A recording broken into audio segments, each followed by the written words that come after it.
যারা প্রেম করে বিয়ে করেছে বাপ মাকে না জানাইয়া, তাদের স্বামী স্ত্রীর সম্মান আর কি? সম্মান তো বিয়ের আগে হারাই ফেলাইছে। ঠিক কিনা কথা জোরে বলেন না?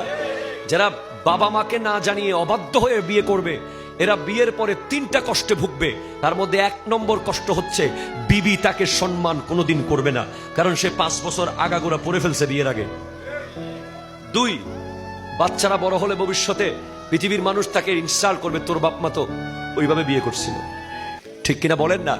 3, আজীবন বাবা মার বদদোয়া থাকবে ওখানে, কারণ বাবা মা নিজের মনের মতো করে শাদী করাতে পারে নাই। সেজন্য যারা নিজের মনের মতো না করে বাপ মার ইচ্ছা মতো করবে, ওই নারী তো কালিমা পড়ে ঘরে এসেছে, কোরআন সুন্নাহ হতে এসেছে, সে নতুন, তুমিও নতুন।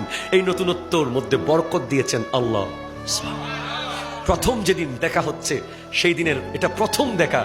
আগে যেটা দেখা হয়েছিল প্রেম করে যার সাথে বিয়ে করেছো, তার সাথে প্রথম দেখা হয়েছে জেনা ব্যভিচারের মাধ্যমে, হয়তো চোখের জেনা, অথবা কলবের জেনা, অথবা মুখের জেনা। ঠিক কিনা কথা বলেন না? কিন্তু বিয়ের সময় কালিমার মাধ্যমে যে নারী তোমার প্রথম দেখা হচ্ছে, ওখানে তুমি যখন তোমার বিবির সাথে দেখা করতে যাচ্ছ, তোমার বিবি যখন তোমার সাথে দেখা করতে আসতেছে, আল্লাহর ফেরেশতারা রহমতের বাড়ি বর্ষণ করছে। পৃথিবী খুশি হয়ে গেছে, একটা বৈধ আল্লাহ নেককার সম্পর্ক তৈরি হচ্ছে।